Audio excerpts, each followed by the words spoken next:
इतनी बात समझ में आई? आ गई। तो ऐश्वर्य उसका अधिक है, ये बात वहाँ पर कही थी, और यही बात यहाँ पर कही, निरतिशयम सर्वज्ञ बीजम, जिसका ज्ञान सबसे अधिक है। निरअतिशयम नास्ति अतिशयम यस्य यस्मात्, जिससे अधिक और ऐश्वर्य न हो और अधिक ज्ञान न हो, सबसे अधिक ज्ञान। निरतिशयम ज्ञानम यस्यास्ति स सर्वज्ञः, जिसका ज्ञान सबसे अधिक है वही सर्वज्ञ है। बोलिए, कुछ ठीक हो गया कि नहीं?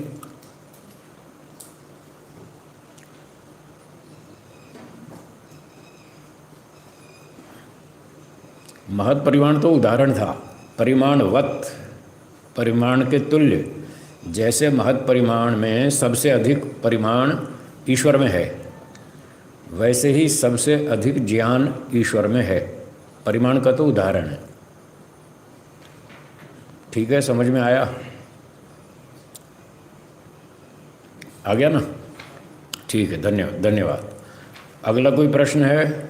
और बोलिए अगला। प्रेम सचदेवा जी बोलिए।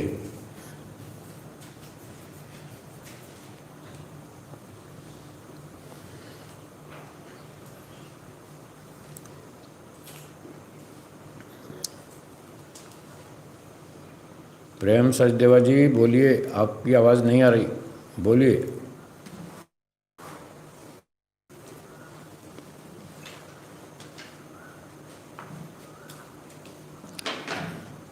हैं? स्विच ऑफ, उनका माइक ऑफ तो नहीं है?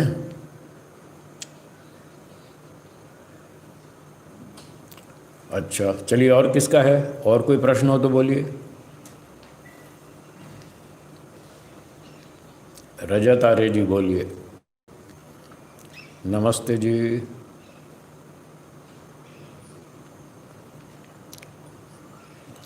ठीक है,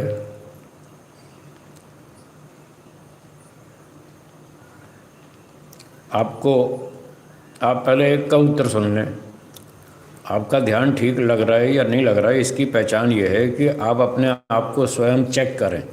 आपके मन में ईश्वर का विचार चल रहा है या कोई दूसरा संसारी विचार चल रहा है, इससे चेक करें तो पता लग जाएगा। ठीक है? नहीं, स्थान की चिंता नहीं है। स्थान कोई भी हो, स्थान मुख्य नहीं है, विचार मुख्य है।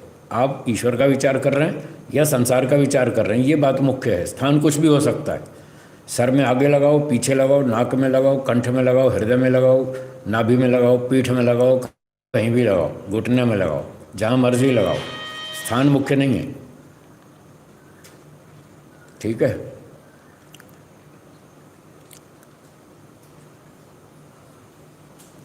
ईश्वर तो सब जगह है, आप कहीं भी लगाओ, ईश्वर सभी जगह है, सर्वव्यापक है।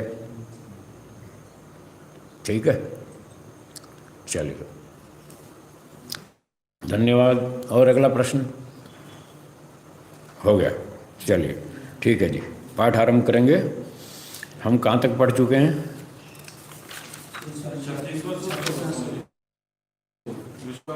26 बोला, 36 बोला, 36 बोला, ठीक है।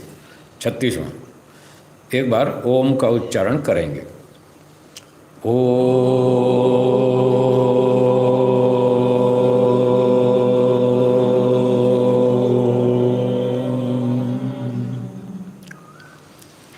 अब जूम वाले कृपया अपना माइक बंद कर देंगे और प्रेम से, शांति से पाठ को सुनेंगे। सूत्र 36, विश्व का वाद ज्योतिषमति। बोलिए। भाष्य पढ़ता हूँ। प्रवृत्तिरुत्पन्ना स्थिति निबंधनी इति अनुवर्तते।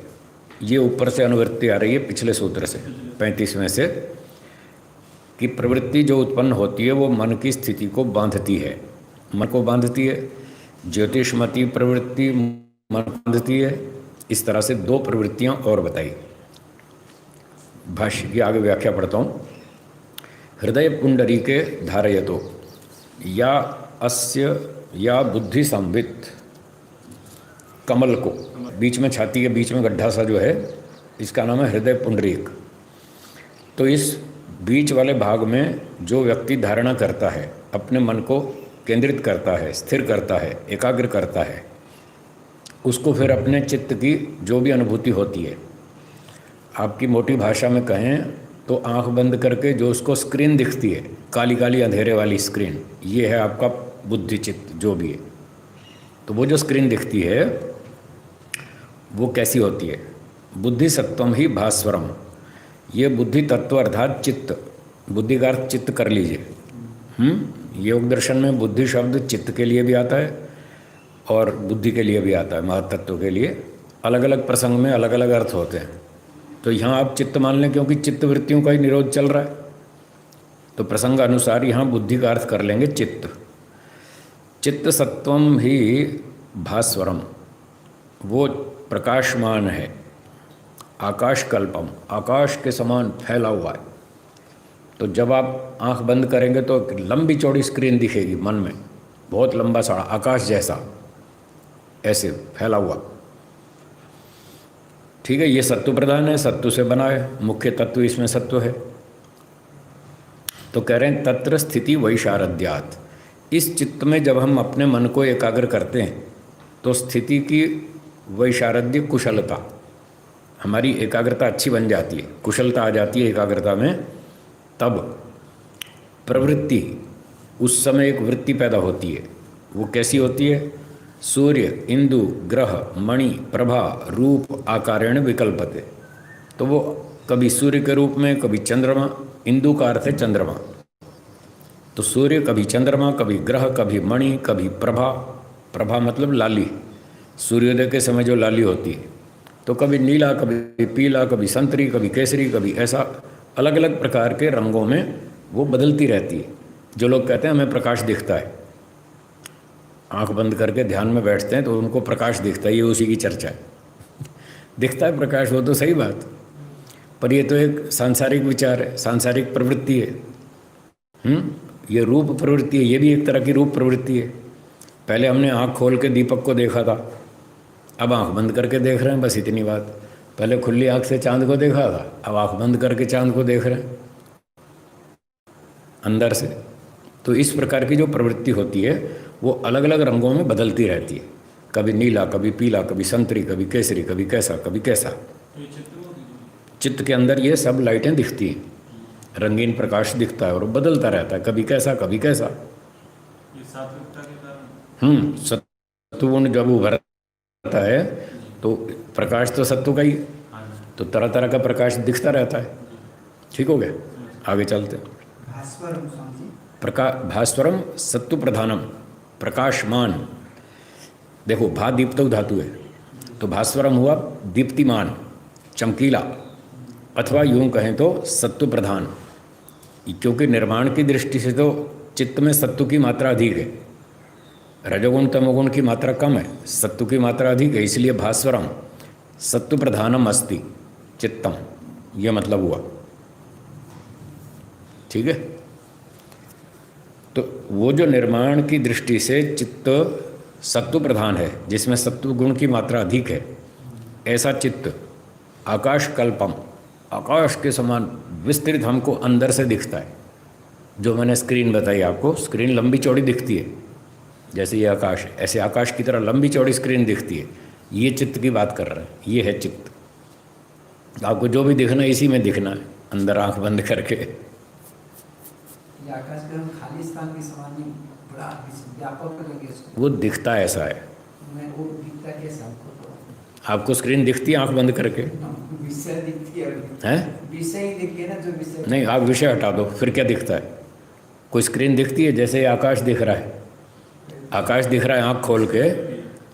हाँ, मैं इधर विद्यार्थियों से बात कर रहा हूँ, आप सुनते रहिए। मैं ये पूछ रहा हूँ, जैसे ये यहाँ पर हम आकाश को देख रहे हैं आंख खोल के, तो आकाश इतना दिखता है या फैला हुआ? आकाश से फैला हुआ दिखता है। ऐसे ही आंख बंद करेंगे तो हमको अंदर से जो स्क्रीन दिखती है आंख बंद करके, वो भी फैली हुई दिखती है, इतनी सी नहीं दिखती है। बस जो दिख रही है ना, उसी का नाम चित्त है। ठीक है, इसी का नाम चित्त है जो आपको स्क्रीन दिख रही है, और इसी चित्त में सारा कुछ समाधि लगनी है। जो भी वस्तु दिखेगी आपको संप्रज्ञात में, पंच महाभूत, पंच तन्मात्राएं, जो भी दिखेगा सब इसी स्क्रीन पे ही दिखेगा। इसी का नाम चित्त है।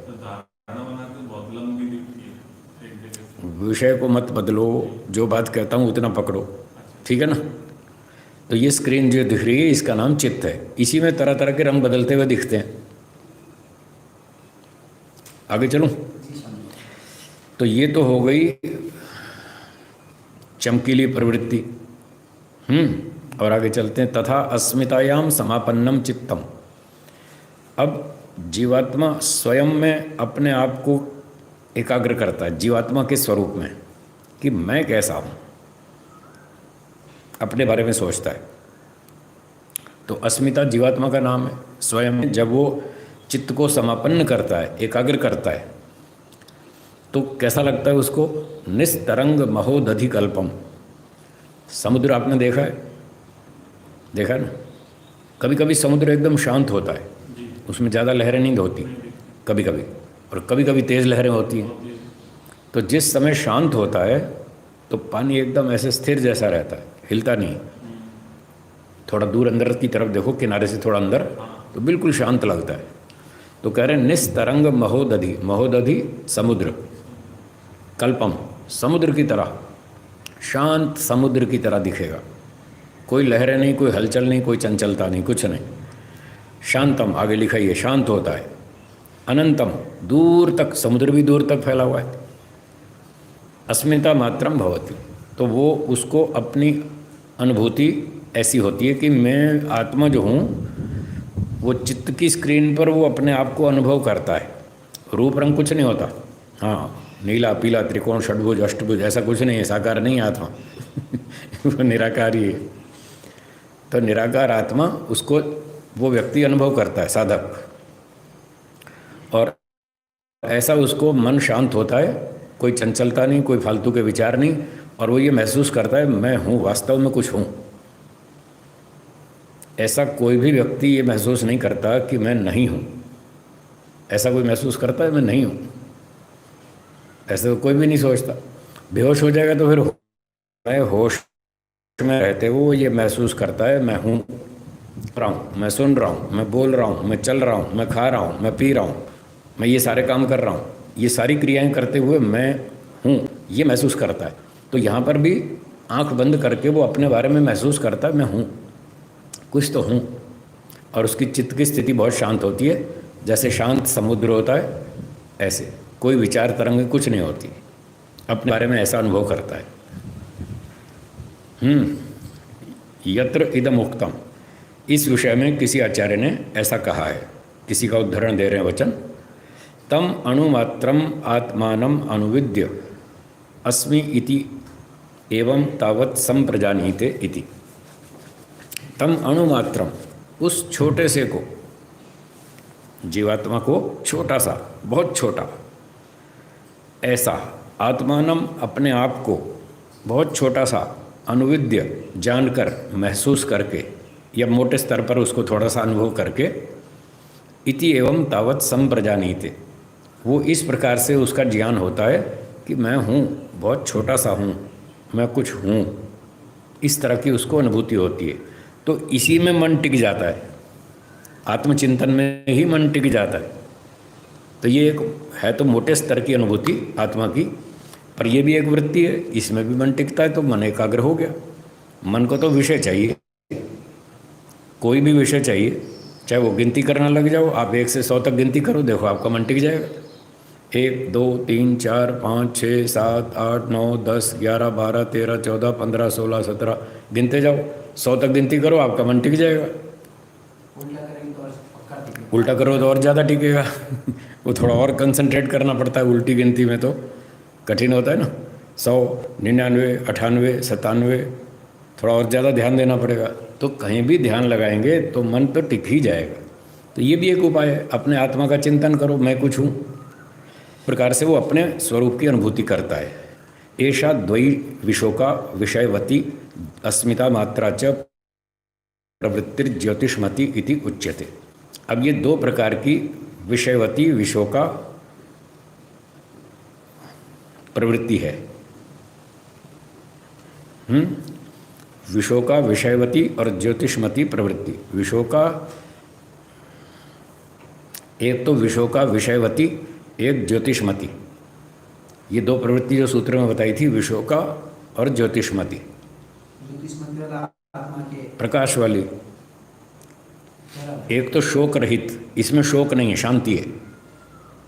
जो अपनी आत्मा की अनुभूति कर रहा था, इसमें एकदम शांति है। शांतम आया था ना, समुद्र की तरह से एकदम शांत अवस्था होती है, बिना लहरों वाले समुद्र की तरह से। आत्मा की अनुभूति में। हाँ आत्मा वाले आलम में। हाँ जी। तो ऐसा द्वयी, ये दो प्रकार की प्रवृत्ति है। एक है विशोका विषयवती और दूसरी अस्मिता मात्रा च ज्योतिषमती। ज्योतिषमती अस्मिता मात्रा उसके साथ जोड़ेगी। और विशोका शोक रहित, कोई शोक नहीं है, उसमें भी शांति है।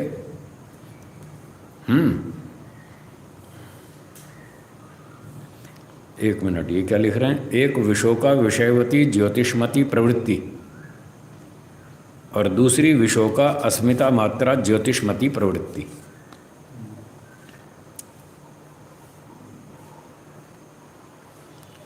विशोका विषयवती ज्योतिषमती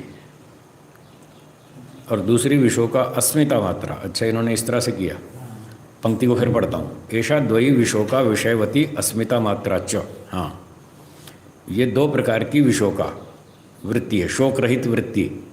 एक तो विषयवती ज्योतिषमती और एक अस्मिता मात्रा ज्योतिषमती। क्या पकड़ में आया? अच्छा, दोनों ज्योतिषमती। ज्योतिषमती दोनों है। विषयवती ज्योतिषमती और विष- अस्मितावती ज्योतिषमती। हाँ, शोक रहित ज्योतिषमती हाँ, और अस्मिता मात्रा ज्योतिषमती। ज्योतिषमती। ज्योतिष मतलब प्रकाश वाली, शांति वाली। इति उच्यते यया योगिनश्चित्तम स्थिति पदम लभते इति। जिस वृत्ति के द्वारा योगी का चित्त एकाग्र हो जाता है। तो ये भी एक, अभी सारे प्राइमरी लेवल की बातें चल रही हैं, प्रारंभिक स्तर की बातें, छोटी छोटी, जिससे कि चंचल मन को एकाग्र किया जा सके। इस तरह का ये ज्योतिषमती दो तरह की बताई गई है। एक विशोका ज्योतिषमती विषयवती। विषयवती तो पीछे से आ जाएगी अनुवृत्ति से। विशोका ज्योतिषमती प्रवृत्ति और विशोका अस्मिता मात्रा प्रवृत्ति। अस्मिता मात्रा ज्योतिषमती। विशोका ज्योतिषमती प्रवृत्ति एक। बोलिए क्या कहा मैंने? क्या कहा मैंने? विषय का विषय होता है। विशोका विषयवती को छोड़ दो एक बार। विशोका ज्योतिषमती प्रवृत्ति एक। दूसरी विशोका अस्मिता मात्रा प्रवृत्ति। अस्मिता मात्रा ज्योतिषमती मात्रा। अस्मिता मात्रा ज्योतिषमती। हाँ, तो पहली क्या थी? विशोका विषयवती ज्योतिषमती। दूसरी विशोका अस्मिता मात्रा ज्योतिषमती।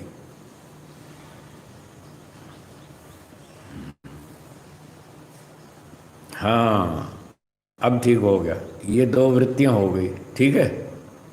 दो प्रकार की जो ये वृत्तियां हैं, इनसे योगी का चित्त एकाग्र हो जाता है। स्थिति पदम लभते, स्थिति पद को प्राप्त करता है। बोलिए।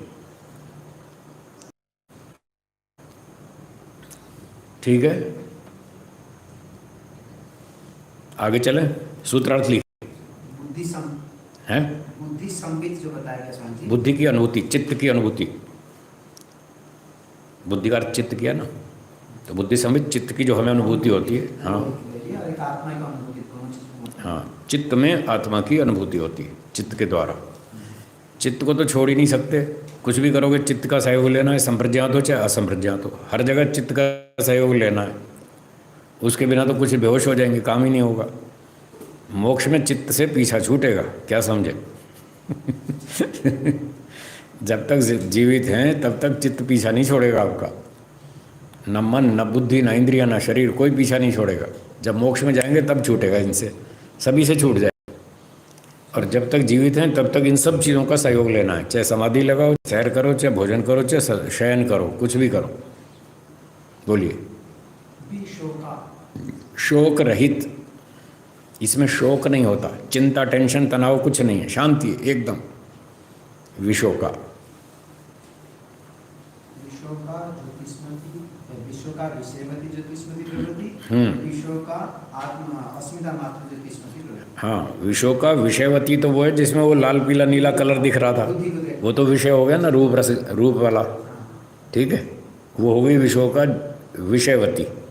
और दूसरी विषयों का अस्मिता मात्रा, ये भी शोक रहित है, इसमें हम आत्मा की अनुभूति कर रहे हैं, उसमें लाल पीले नीले रंगों को देख रहे हैं, बस दो वृत्तियां हैं। ठीक है जी, क्लियर। आगे चलो।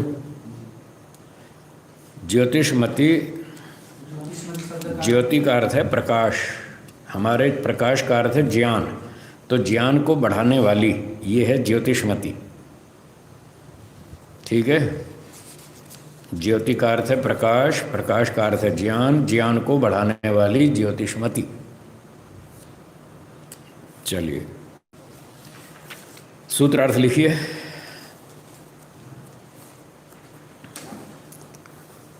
शोक रहित, शोक रहित प्रकाश वाली प्रवृत्ति और शोक रहित प्रकाश वाली प्रवृत्ति और शोक रहित प्रवृत्ति, शोक रहित प्रकाश वाली प्रवृत्ति और शोक रहित आत्मा की अनुभूति,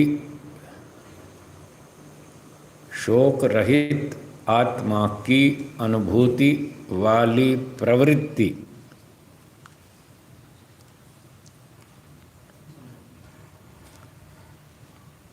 हो गई, दो हो गई ना। हाँ, ये बंद हो गया माइक।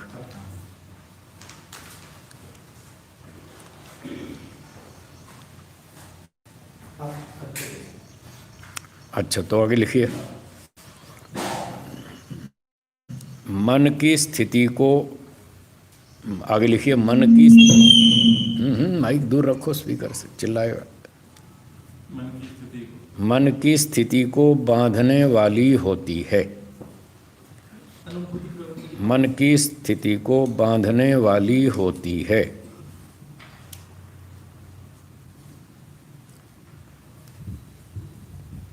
बस ठीक है।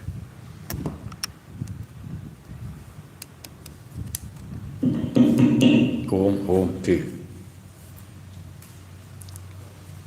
लिख लिया सूत्रार्थ, ठीक हो गया पूरा। चलिए आगे चले। बोलिए। वीतराग विषयम वा चित्तम वा, अथवा, और भी उपाय बताते हैं मन की एकाग्रता के लिए, और उपाय भी बता रहे हैं। वीतराग विषयम चित्तम, चित्त को, चित्त में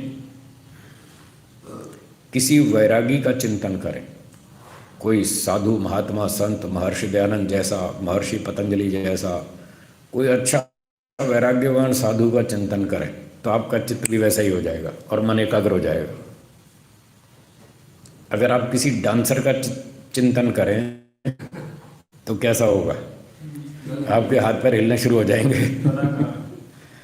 किसी कथकली या भरतनाट्यम करने वाले का आप चिंतन करेंगे तो आपके हाथ पैर हिलने शुरू हो जाएंगे। और किसी वैरागी का चिंतन करेंगे तो चित्त में वैरागी की भावना उभरेगी और आपका मन शांत हो जाएगा। ये भी एक उपाय है। भाष्य पढ़ता हूँ। वीत राग चित्त आलंबन उपरक्तम व योगिनश्चित्तम स्थिति पदम लभते इति। वीत राग चित्त आलंबन उपरक्तम व, किसी वैराग्यवान व्यक्ति किसी वैराग्यवान व्यक्ति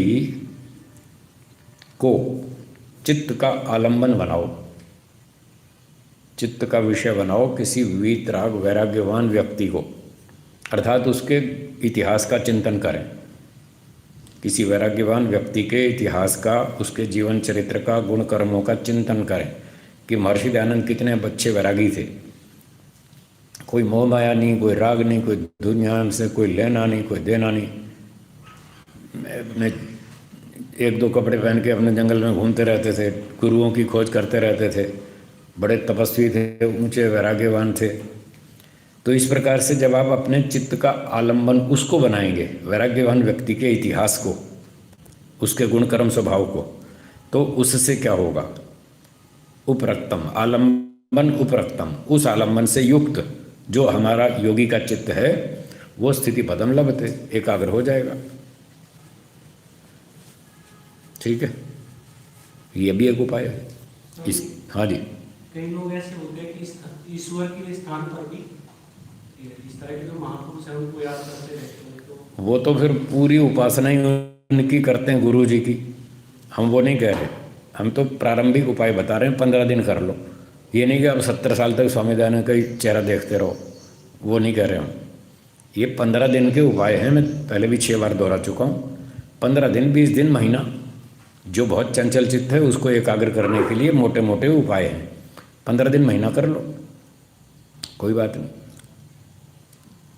फिर जब मन एकाग्र होने लग जाए फिर इसको छोड़ो और वापस ईश्वर पे आओ। ईश्वर सच्चिदानंद स्वरूप, निराकार, सर्वशक्तिमान, न्यायकारी, फिर लौट के वहीं आना है। ये तो प्रारंभिक अभ्यास है। स्वामी चित्त में उनका स्मरण करने के का ये भी तात्पर्य ले सकते हैं कि बिल्कुल ऐसा ही करें जैसा ये लोग करते हैं। वो जब हम सोचेंगे ना कि महर्षि दयानंद कैसे थे, तो उसका हमारे चित्त पे प्रभाव पड़ेगा। प्रभाव पड़ेगा तो उनके वैराग्य की जब विचार हम अपने मन में करेंगे तो हमारे अंदर भी वैराग्य उठेगा। आप कोई एक प्रेरक कथा पढ़ते हैं कि स्वामी श्रद्धानंद जी ने ऐसा किया, पंडित लेखराम ने ऐसा किया, फलाने व्यक्ति ने ऐसा किया, तो जब आप कहानी पढ़ते हैं तो उसका असर होता है कि नहीं? कई बार तो इतना प्रभाव पड़ता है आँख में आंसू आ जाते हैं। बस ऐसे ही होगा। स्वामी दयानंद की वैराग्य का चिंतन करो, आपके अंदर वैराग्य उठेगा और आपका मन एकाग्र हो जाएगा। तो ये प्रारंभिक अभ्यास है, थोड़े दिन करने का है। जब आपका स्तर ठीक हो जाए, मन एकाग्र हो जाए और फिर भगवान में लगा उसको, फिर टिकने लग जाए तो फिर उसको छोड़ देंगे। ये हर रोज़ के लिए नहीं है, हमेशा के लिए नहीं है। ठीक है ना? हो गया? सूत्रार्थ लिखिए 37वां।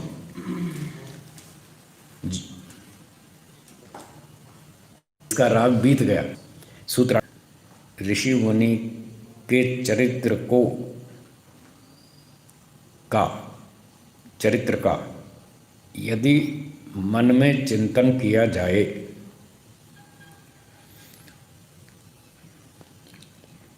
यदि मन में चिंतन किया जाए तो उससे भी मन एकाग्र होता है।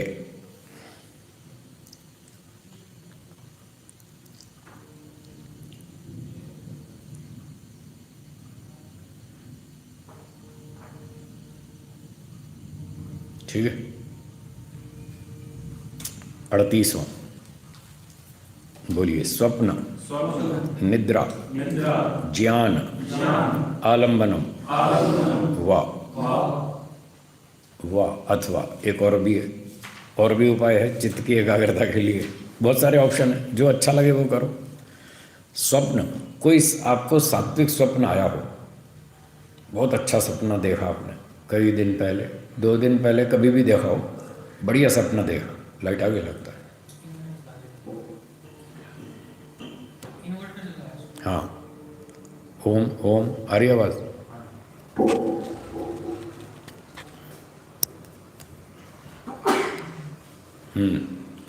तो आपने कोई सपना देखा, बहुत अच्छा सपना सात्विक, जैसे मान लो कहीं अगर आप सीख रहे हैं तो कहीं शिविर में गए थे, जंगल में, रोजड़ में, जहाँ एकदम शांत एकांत स्थान है, और खूब अच्छा आपने ध्यान लगाया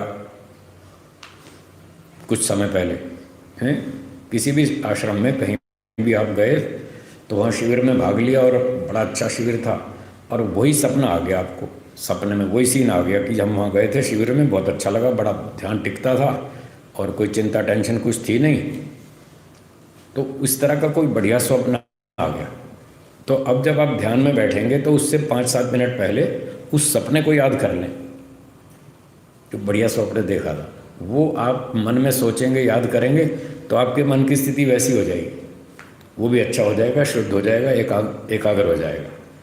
तो कह रहे हैं स्वप्न ज्ञानालंबनम हुआ, किसी अच्छे सात्विक स्वप्न का आलंबन लो, उसका चिंतन करो, तो आपका मन एकाग्र हो जाएगा। दूसरा, निद्रा ज्ञानालंबनम हुआ, अथवा कोई आपको बहुत अच्छी नींद आई, किसी दिन बढ़िया नींद आई, सात्विक, बहुत फ्रेश होके उठे थे आप उस दिन, बढ़िया शरीर चुस्त हल्का फुल्का, सुबह जब आप उठे तो उससे भी आपको बहुत प्रसन्नता हुई, आनंद हुआ। उस बढ़िया निद्रा के विचार को यदि आप मन में लाएंगे तो उससे भी आपका मन एकाग्र हो जाएगा। ये छोटे छोटे उपाय हैं।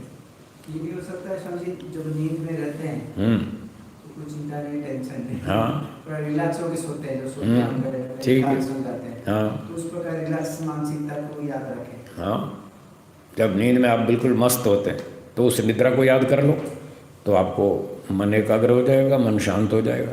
निद्रा में जैसे शांत होता है, ध्यान में भी शांत हो जाएगा।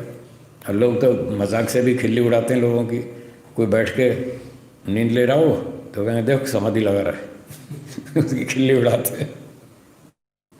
वो तो खैर कोई टेंशन नहीं होती, तो ध्यान समाधि में भी शांति होती है, मन एकाग्र हो जाता है। सांख्य में सूत्र भी है, समाधि सुषुप्ति मोक्षेषु ब्रह्म रूपता। समाधि सुषुप्ति और मोक्ष में तीनों में एक जैसी स्थिति है जीवात्मा की, ब्रह्म के तुल्य। खैर, तो ये 2 उपाय बता दिए, अच्छे सात्विक स्वप्न को याद करें अथवा अच्छी सात्विक निद्रा का विचार करें तो उससे भी मन एकाग्र हो जाता है। ये भी एक उपाय है। भाष्य बढ़ते हैं। हाँ, ये तो 15 दिन का अभ्यास है, बस 10-15 दिन करना है, लंबा नहीं करना। जब मन टिकना शुरू हो जाए फिर छोड़ देंगे इसको। हाँ जी, भाष्य पढ़िए, भाष्य सुनिए आगे, मैं भाष्य पढ़ता हूँ। स्वप्न ज्ञानालंबनम वा निद्रा ज्ञानालंबनम वा, वही बात है।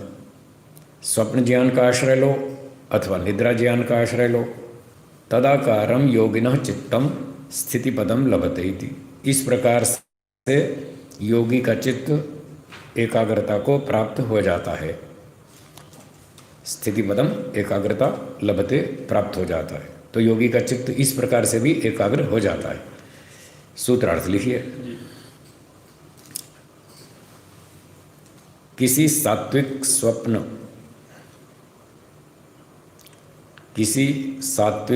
स्वप्न अथवा सात्विक निद्रा का चिंतन करने से भी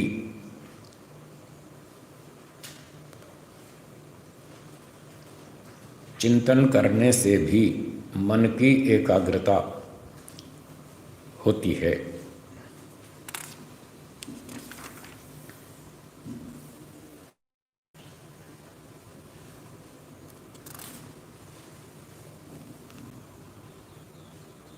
ठीक है, अगला सूत्र 39 बोलिए। यथाभिमत ध्यानाद्वा वा अथवा अब तक जितने उपाय बताए वो, अथवा इसके अलावा और भी कोई अच्छा उपाय हो, यथाभिमत ध्यानाद्वा, जो आपको अच्छा लगे वही उपाय कर लो। अब तो पूरी छूट कर दी, जिसमें मैंने कहा था गिनती कर लो 100 तक, 1 2 3 4 5 6 7 8 9 10, ये भी एक उपाय है। तो ये इस सूत्र का अर्थ है, जो मर्जी कर लो, मन एकाग्र होना चाहिए। मेन पर आसपास में अनुकूल हो, ठीक लगे, उसका ही प्रयोग कर लो, कोई बात नहीं है। करिए 34 से लेकर के 38 तक, इन 5 में से जो अच्छा लगे वो कर लो, अथवा इसके अलावा और भी कोई अच्छा लगे जिससे मन एकाग्र होता हो, वो वो कर लो, कोई दिक्कत नहीं है। हमें तो पर्पज़ है हमारा मन की एकाग्रता। साधन कोई भी हो सकता है। आपको दिल्ली जाना है, आप बस में जाओ, ट्रेन में जाओ, कार में जाओ, जैसे भी जाओ, दिल्ली पहुंचना भाई। जो साधन अनुकूल टाइम पर मिल गया उसका उपयोग कर लेंगे। तो हमको तो मन को एकाग्र करना है, उद्देश्य ये है। साधन कोई भी हो सकता है, बस इतना है कि उससे एकाग्रता आनी चाहिए, वो साधन है। अगर एकाग्रता नहीं बनती है तो साधन नहीं है। ठीक है जी। तो ये हो गया। अब इसका भाष्य देख लेते हैं क्या कहते हैं। यदेव अभिमतम तदेव ध्यायेत। जो ही उपाय अच्छा लगे वही कर लो, उसी से ध्यान कर लो, मन की एकाग्रता कर लो। अभिमतम ही तो उपाय। यद एव अभिमतम, जो अच्छा लगे। अभिमतम, जो मुझे अच्छा लगे वही जो आपको अच्छा लगे वही कर लो उपाय। अभिमतम स्वीकृतम यदेव भवते रोचते, जो आपको अच्छा लगता है वही कर लो। तत्र लब्ध स्थितिकम, उस उपाय से मन की एकाग्रता हो जाने पर अन्यत्रापि स्थिति पदम लभते। एक जगह मन को टिका लिया तो कहीं दूसरी भी टिका लेंगे। टिकाना आ ही गया, एक आदमी को स्कूटर चलाना आ गया तो बाइक भी चला लेगा, और एक कार चलानी सीख ली तो दूसरी भी सीख लेगा, उसमें क्या दिक्कत है। मारुति सीख ली हैं तो होंडा भी सिटी भी सीख लेगा, उसमें क्या दिक्कत है। थोड़ा सा इधर उधर होगा, किसी का लाइट सिग्नल, लीवर दाई तरफ है, किसी का बाई तरफ है, इतना ही 19-20 फर्क होता है और क्या होता है। बाकी वो सिस्टम सारा एक जैसा ही होता है। एक गाड़ी चलानी सीख ली तो दूसरी भी आ जाएगी, तीसरी भी आ जाएगी। तो एक जगह यदि मन को टिकाना आ गया तो फिर टिकाना ही तो सीखना था, वो सीख लिया। तो वहाँ पर स्वप्न में लगाओ, वैराग्यवान व्यक्ति के चरित्र में लगाओ, या फिर किसी प्रवृत्ति में लगाओ, ज्योतिषमती में लगाओ, विशोका में लगाओ, किसी में लगाओ। जब वहाँ टिकने लग गया तो वहाँ से उठा के ईश्वर में लगा लो, बस इतनी बात। एक बुल्ले शाह का नाम सुना है ना, पंजाब का एक संत था बुल्ले शाह, पंजाबी। तो उसके बारे में कहते हैं, वो एक दिन बोल रहा था, वो अच्छा ध्यान करता था, तो अपनी पंजाबी में बोल रहा था, वो बुलिया मन दा की लाना, ए बुल्ले शाह मन का क्या लगाना, इथों पुटना तो इथों लगाना, यहाँ से उखाड़ना और यहाँ लगाना, बस इतना ही तो है। और मन का और क्या लगाना, मन का संसार से उखाड़ो, ईश्वर में लगाओ, बस कितना आसान बोल दिया उसने। इथों पुटना तो इथों लगाना। तो एक जगह मन टिकने लग गया तो वहाँ से उठा के दूसरी जगह लगा लेंगे। जैसे वो चावल लगाते हैं ना, क्यों जी चांद सिंह जी, चावल कैसे लगाते हैं, वहाँ से उखाड़ के वहाँ लगाते हैं, बस ऐसे ही लगाना है। संसार से उखाड़ो मन को, ईश्वर में लगाओ, बस इतना ही करना है। अब उसके लिए मेहनत करनी पड़ेगी। चलिए सूत्रार्थ लिखिए। जो भी उपाय अच्छा लगे, जो भी उपाय अच्छा लगे, उनमें से भी हो कोई अलग भी हो, कोई दिक्कत नहीं। हाँ अलग भी कर सकते हैं। जैसे ही बताया ना, गिनती गिनना, 1 2 3 4 100 तक गिनती गिनो, ये ऊपर तो नहीं बताया, पर इससे भी मन एकाग्र हो जाएगा।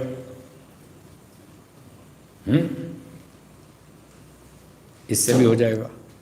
क्या हुआ, बंद कर दिया? ठहरो ठहरो ठहरो ठहरो, हाँ ये चलेगा, वो बंद कर दिया। हेलो हेलो, ठीक है, हाँ जी, यहाँ से हो गया। ठीक है, क्या लिखा सूत्रार्थ?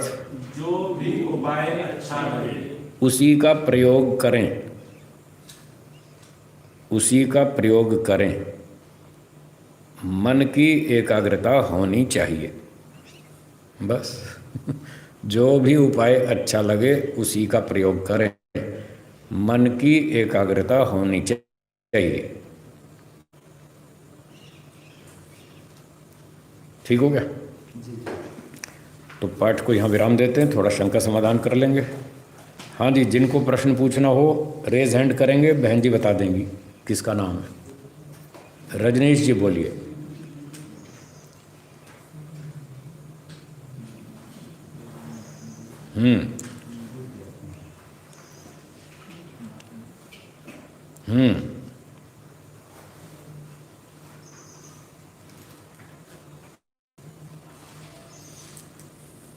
हम्म।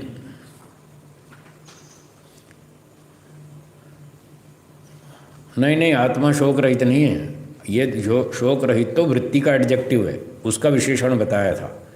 जब हम आत्मा का चिंतन करेंगे तो उस समय जो हमारे मन की स्थिति होगी वो शोक रहित होगी, ऐसा कहा था। उस हाँ, प्रवृत्ति का एडजेक्टिव है ये, विशोका प्रवृत्ति। प्रवृत्ति शोक रहित होगी, उस समय जो स्थिति होगी वो शोक रहित है। ठीक है, चलिए। और अगला प्रश्न, अगला प्रश्न नलिन जी बोलिए। नमस्ते जी। हम्म।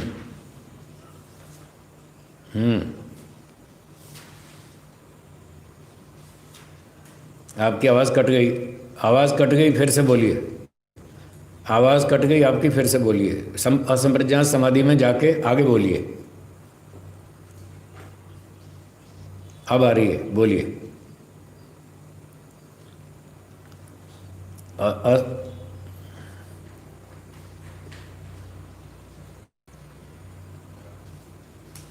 जी जी।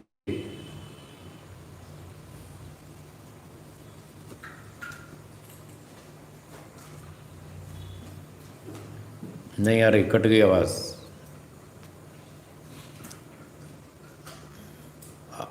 नहीं, अब शुरू हुई। वैक्सीन का पता लगा सकते हैं, आगे क्या पूछा आपने? वैक्सीन का पता लगा सकते हैं, आगे क्या बोला आपने वो फिर से बोलिए। हम्म हम्म हम्म हम्म हम्म। ठीक है, ठीक है, ठीक है।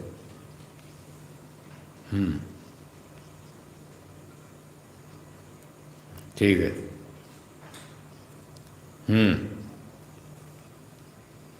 हम्म। ठीक है, ठीक है, ठीक है, ठीक है, ठीक है। अच्छी बात बताई आपने। डरना नहीं चाहिए, सावधानी रखनी चाहिए, अपनी रेजिस्टेंस पावर बढ़ानी चाहिए। और फिर भी संक्रमित हो जाएं तो भी घबराना नहीं चाहिए, उसका इलाज करना चाहिए और शांत रहना चाहिए, मस्त रहना चाहिए, नो टेंशन। जी जी। अगला प्रश्न किसका है? जेपी शर्मा जी, नमस्ते जी।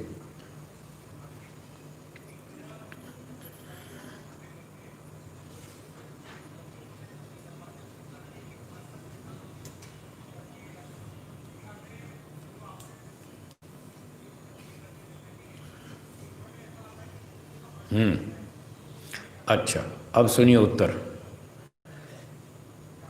एक तो ये है कि हमने बताया था ओम न्यायकारी, ओम आनंदः, इन मंत्रों से ईश्वर का ध्यान करें। फिर आर्य समाज के दूसरे नियम में बहुत सारे गुण बताए हैं ईश्वर के। ओम दयालु, ओम सर्वरक्षक, ओम सर्वशक्ति। 2-2, 3-3 मिनट एक मंत्र से अभ्यास करें, फिर अगले 3 मिनट दूसरे मंत्र से, अगले 3 मिनट तीसरे मंत्र से, जितनी इच्छा हो इस तरह से करें। उसके बाद फिर आगे गायत्री मंत्र है, ओम भूर्भुवः स्वः। फिर इस मंत्र से आप 5-7 मिनट कर सकते हैं। मंत्र पूरा बोलें, एक एक शब्द का अर्थ दोहराएं और फिर उसके बाद थोड़ा सा संक्षिप्त भावार्थ को दोहरा लें। फिर मंत्र बोलें, फिर शब्द का अर्थ दोहराएं, फिर भावार्थ दोहराएं। तो ये गायत्री मंत्र है। उसके बाद फिर वैदिक संध्या है, ओम शन्नो देवीरभीष्टय आपो भवन्तु पीतये शंयोरभिस्रवन्तु। ठीक है जी। जी, अगला प्रश्न किसका है? कभी कभी होता है ऐसा, जब मन नहीं करे ना बोलने का, तो वो कभी कभी ऐसा होता है। उस दिन ना बोले, उस दिन ना बोले। जब मन करे बोलने का तो बोलें, मन में पाठ करने की इच्छा हो तो मन में करें, वाणी से बोलने की इच्छा हो तो वाणी से बोलें, मौन रहने की इच्छा हो तो मौन रहें। जैसा लगे, अच्छा लगे वैसा करें, पर बैठें ज़रूर, ध्यान में बैठें ज़रूर। ठीक है जी। चलिए, और आगे पूछिए किसका है? राजेश, राजेश आर्य जी बोलिए। नमस्ते जी। हाँ जी।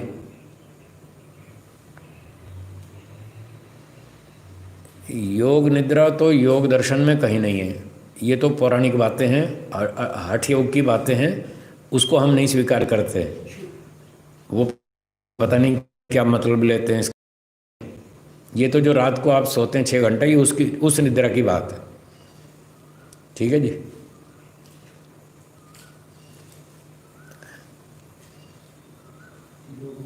हाँ, नहीं, वो जो शरीर को ढीला छोड़ना है वो शवासन है। वो शवासन है, वो निद्रा लाने के लिए अच्छा उपाय है। अगर सोना हो तो उसका प्रयोग कर सकते हैं, वो अच्छी बात है, पर उसका योग से कोई मतलब नहीं है। जी जी। और अगला प्रश्न किसका है? अंजलि बहन जी बोलिए। नमस्ते बहन जी, नमस्ते। अभ्यास बताया जा रहा है। हाँ जी।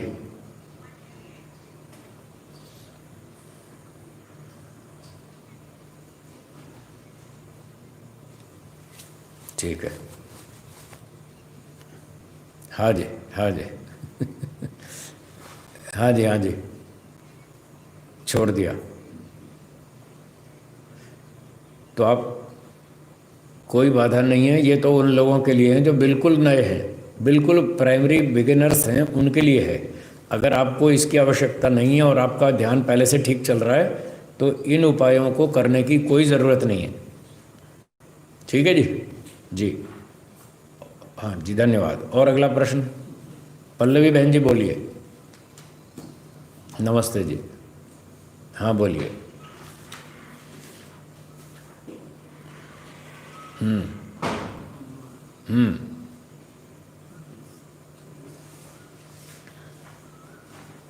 ठीक है।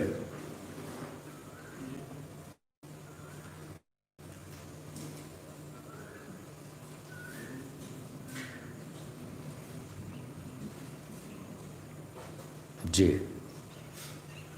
जी जी। हाँ, ये पूर्व पूर्व पूर्व संस्कारों के कारण ऐसी होती है। पूर्व जन्म के संस्कार होते हैं ना, जिसके उसकी पहले से ही अच्छी होती है एकाग्रता, वो पिछली तपस्या का प्रभाव है। जी ठीक है।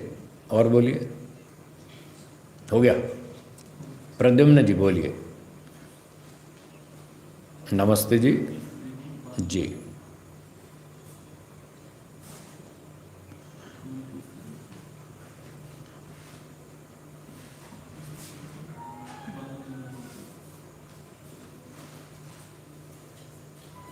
थोड़ा थोड़ा माइक पास में रखें, आवाज़ आपकी कम आ रही है, थोड़ा माइक पास में रखें।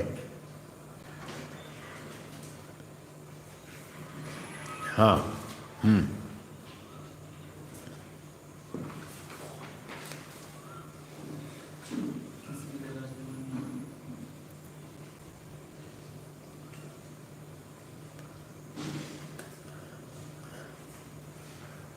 अच्छा, सुनिए सुनिए, मैं समझ गया। उत्तर सुनिए, उत्तर सुनिए। सूक्ष्म शरीर में 18 चीज़ें होती हैं। उन 18 में एक मन है। ये 18 की 18 चीज़ें शरीर के अंदर ही रहती हैं 24 घंटे। कोई भी शरीर से बाहर नहीं जाता, शरीर के अंदर ही रहती हैं। चाहे आप जाग रहे हैं, चाहे सपना देख रहे हैं, चाहे आप सो रहे हैं, चाहे आप कुछ भी कर रहे हैं, ये हमारे शरीर के अंदर ही रहती हैं। जब मृत्यु होती है तब आत्मा और ये 18 चीज़ें, 19 चीज़ें निकल जाती हैं। फिर वो अगले नए स्थूल शरीर में चली जाती हैं, ईश्वर उनको ले जाता है। ठीक है। हाँ, तो मन कहीं नहीं जाता, शरीर के अंदर ही रहता है। जी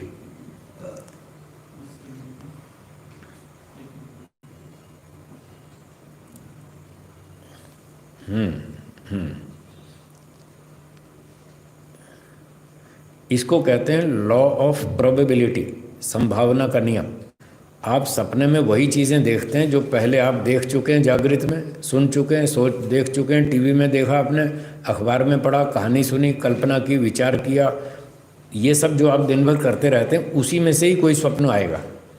इसको आप एक तरह से यूँ समझ लें, मोटा एग्जाम्पल, आपके कंप्यूटर की हार्ड डिस्क में जो फाइल्स रखी हैं, जो आपकी स्क्रीन पर जो खुलेगी, मॉनिटर की स्क्रीन पर, वो कंप्यूटर के में अंदर रखी फाइलें खुलेंगी या कोई बाहर की भी खुलेगी जो नहीं है वहाँ? कौन सी खुलेगी? जो अंदर रखी है वही तो खुलेंगी ना। तो सपने में आपको वही चीज़ दिखेगी जो आपकी कंप्यूटर में, आपके मन में रखा हुआ है संस्कार, वही सपने में दिखेगा। तो चाहे आपने देखा हो, सुना हो, खाया हो, पिया हो, भोगा हो, कुछ भी किया हो, उसका संस्कार हमारे मन में स्टोर होता है। वही संस्कार स्वप्न में जागता है और हम उसको ऐसे स्क्रीन पर देखते हैं जैसे टीवी स्क्रीन पर देखते हैं। जी,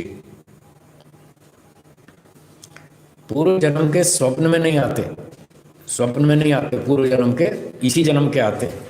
आपने कल्पनाएं की हैं वो भी आ सकता है, आपने टीवी देखा वो भी आ सकता है, फिल्म देखी वो आ सकता है, कहानी पढ़ी वो आ सकता है, घूमे फिरे, खाया पिया, जो भी किया उसी में से कुछ आएगा, पूर्व जन्म का नहीं आएगा। ठीक है,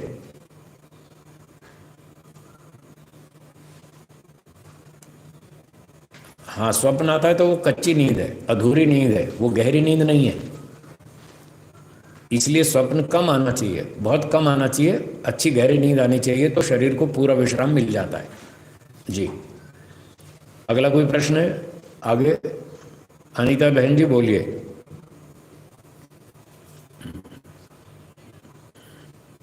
बोलिए।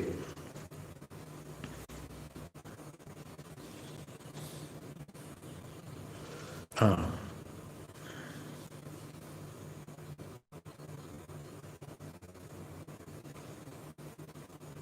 हाँ, उत्तर सुनिए, उत्तर सुनिए, उत्तर सुनिए, उत्तर सुनिए। देखिए ऐसा होता है, समय है बहुत कम, तो मैं आपके प्रश्न को जल्दी समझ लेता हूँ, मेरा बहुत लंबा अनुभव है, तो मैं समय बचाना चाहता हूँ। इसलिए मेरा सब लोगों से निवेदन है, यहाँ 800-700 व्यक्ति देखते हैं हमारे इस कार्यक्रम को, जो हमारी क्लास चल रही है ना, इसको 700-800 लोग देखते हैं, इसलिए टाइम बहुत कीमती होता है। तो मैं आप सबसे निवेदन करता हूँ, अपना प्रश्न एक बार बोलें, छोटा बोलें, मुझे समझ में आ जाता है, और फिर उत्तर सुनने फटाफट। तो जो प्रलय के अंदर हमारा चित्त नष्ट हो जाता है, तो उसमें रखे हुए संस्कार उसके साथ साथ खत्म हो जाते हैं, पर उन संस्कारों की एक कॉपी आत्मा के अंदर भी होती है। जब ईश्वर नई सृष्टि में नया चित्त बनाकर देगा, तो हमारे आत्मा में रखे हुए उन संस्कारों की एक जीरोक्स कॉपी नए चित्त में डाल देगा, और हम उस संस्कार वाले चित्त से अपना काम शुरू कर देंगे। ऐसा होगा। हो गया? ठीक है। और बहन जी कोई अगला प्रश्न है जी? हाँ, रचना माता जी बोलिए, बोलिए माता जी।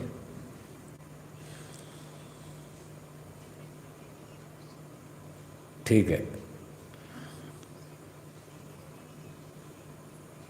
जी।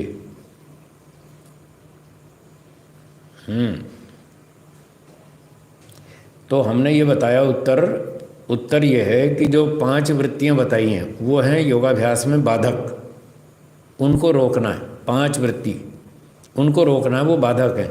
और कुछ तो मैटर चाहिए ना जिसके आधार पे हम चिंतन करेंगे, वो बाधक नहीं है, वो सहयोगी है, इसलिए विरोध कुछ नहीं है। जो हम कह रहे हैं कि इन मंत्रों का पाठ करें, इस ईश्वर के गुण का चिंतन करें, ये ध्यान उपासना में सहयोगी है, इसलिए इसको करना है। और प्रमाण विपर्य विकल्प जो 5 वृत्तियां हैं वो बाधक हैं, उनको रोकना। ठीक है? और हो गया? रजनीश जी बोलिए।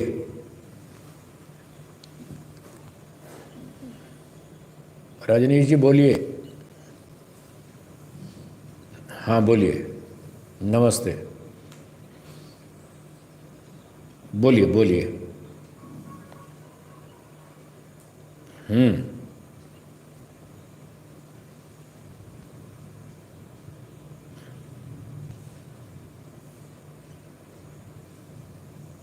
देख,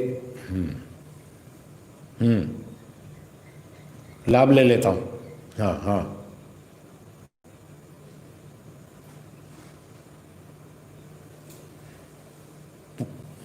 देखिए ऐसा है, इसको ध्यान से सुनिए। कुछ लोगों का ऐसा विचार है कि यदि मैं किसी से कुछ लाभ लेता हूँ, सहयोग लेता हूँ, तो मेरा जो पीछे का पुण्य वाला कर्माशय है उसमें से वो माइनस हो जाएगा। ऐसा कुछ लोग कहते हैं, मेरी दृष्टि में ये ठीक नहीं है। हमारा कोई माइनस नहीं होता है। अगर कोई व्यक्ति हम पर उपकार करता है, हमको सुविधा देता है, हमको सुख देता है, भोजन देता है, वस्त्र देता है, दान देता है, पैसा देता है, हमारी मदद करता है, कोई हेल्प करता है, तो इससे मेरा पिछले कर्माशय में कोई लॉस नहीं होता है। मेरी समझ से तो ऋषियों का ये सिद्धांत है। और अगर मैं किसी को कोई सहायता देता हूँ तो उसका मैंने कुछ नहीं छीन लिया। मैंने अगर किसी का उपकार किया तो वो मेरे अकाउंट में जमा होगा, उसका कुछ माइनस नहीं होगा। कोई दूसरा व्यक्ति मेरे ऊपर उपकार करता है तो उसको पुण्य मिलेगा, मेरा कोई माइनस नहीं होगा। अगर आप इसको यूँ मानेंगे कि यह हमारा पिछला कर्मफल लॉस हो गया, मैंने 100 रुपये का लाभ ले लिया किसी व्यक्ति से और मेरे पुण्य कर्मों में से 100 रुपया माइनस हो जाए, तो ये क्या होगा? ये मेरा कर्मफल मान लिया जाएगा। जो मुझे 100 रुपये का लाभ मिला दूसरे व्यक्ति से और मेरे अकाउंट में से 100 रुपया माइनस हो गया, तो ये मेरा कर्मफल हो गया ना, मैंने भोग लिया उसको। अगर ये प्लस सुख के मामले में ऐसा है तो अब इसको उलट कर देखो। अगर कोई मुझे दुख देता है, अब एंटी एग्जाम्पल दे रहा हूँ, इसका विरोधी, अगर कोई व्यक्ति मुझे दुख देता है तो उस स्थिति में क्या मेरा जो पाप कर्माशय है क्या उसमें से माइनस होगा? हाँ या ना बोलिए। होना चाहिए, होना। अच्छा सुनिए, इस हिसाब से तो होना चाहिए ना माइनस। तो अब क्या परिणाम क्या निकलेगा इसका? यदि कोई मुझे सुख देता है तो मेरे कर्मफल में से माइनस होगा, पुण्य में से। यदि कोई दुख देता है तो मेरे पाप कर्माशय में से माइनस होगा। तो इसका रिजल्ट ये होगा कि मुझे जो भी सुख मिल रहा है और दुख मिल रहा है वो सारा का सारा मेरा कर्मफल बन जाएगा, ये रिजल्ट आएगा। इतना बताइए हाँ या ना? बनेगा ना? वो सारा जो भी सुख दुख मुझे मिल रहा है वो मेरा कर्मफल बन जाएगा। अगर वो जो भी सुख दुख आ रहा है वो मेरा कर्मफल है तो इस पर मेरा एक क्वेश्चन है, उसका उत्तर बताइए। फिर दुनिया में अन्याय किसका नाम है? क्या दुनिया में अन्याय होता है? इसका उत्तर बताइए हाँ या ना? होता है? अन्याय होता है? तो अन्याय की डेफिनेशन बताइए, अन्याय किसको कहते हैं?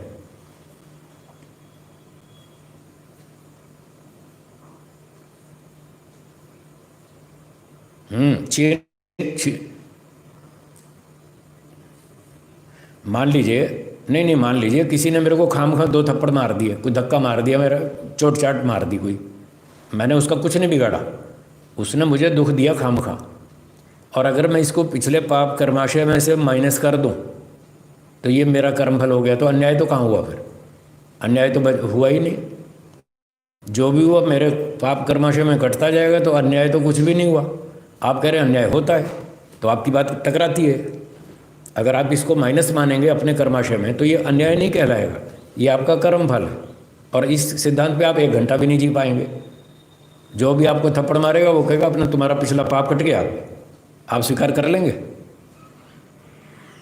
आपका पिछला पाप काटता रहेगा और रोज़ पिटाई करेगा आपकी, रोज़ सामान चोरी करेगा आपके घर से और कहेगा तुम्हारा पाप कट रहे। आप 1 घंटा नहीं जी सकते। इसलिए मेरी दृष्टि में ये सिद्धांत ठीक नहीं है। कोई हमको निर्दोष होते हुए परेशान करता है तो ये अन्याय है। हमने कोई दोष नहीं किया और उसने हमको परेशान किया, ये अन्याय है। इसका उसको दंड मिलेगा और उसके अन्याय से जो हमें नुकसान हुआ उसका हमको कॉम्पेंसेशन मिलेगा। हमारे नुकसान की पूर्ति ईश्वर करेगा। तो पिछले में से माइनस नहीं होगा। तो जैसे दुख कोई देता है वो आधि भौतिक दुख है, इसको सांख्य दर्शन में बताया है। तो जैसे कोई दुख देता है वो अन्याय है, ऐसे ही कोई व्यक्ति सुख देता है वो भी हमारा कर्मफल नहीं है। उसने हमको अपनी इच्छा से, स्वेच्छा से, स्वतंत्रता से सुख दिया, इसी बात का तो उसको पुण्य मिलेगा। अगर हमारे पिछले में से माइनस हो जाए तो उसको पुण्य काहे का? मान लीजिए कोई विद्वान आता है आपके घर पे, आपने उसको भोजन खिलाया, 100 रुपया खर्च किया, तो उसके 100 रुपये पिछले में से कट जाए अगर, तो वो आपका एहसान क्यों मानेगा? वो कहेगा साहब मैंने तो अपना कर्मफल भोगा, आपका क्या खाया? आपका एहसान मानेगा ही नहीं। जब वो आपका एहसान नहीं मानेगा और आपको पुण्य नहीं मिलेगा तो आप उसको खाना क्यों खिलाएंगे? सारे पंडित भूखे मर जाएंगे। फिर तो कोई किसी को खाना नहीं खिलाएगा ना। हाँ, इस पर सोचिएगा, सभी लोग सोचिएगा, धीरे धीरे समझ में आएगा। ये कठिन बातें होती हैं, सूक्ष्म होती हैं, कई बार लंबे समय के बाद आती हैं। तो हम इस समय यहाँ पाठ को विराम करेंगे। हाँ।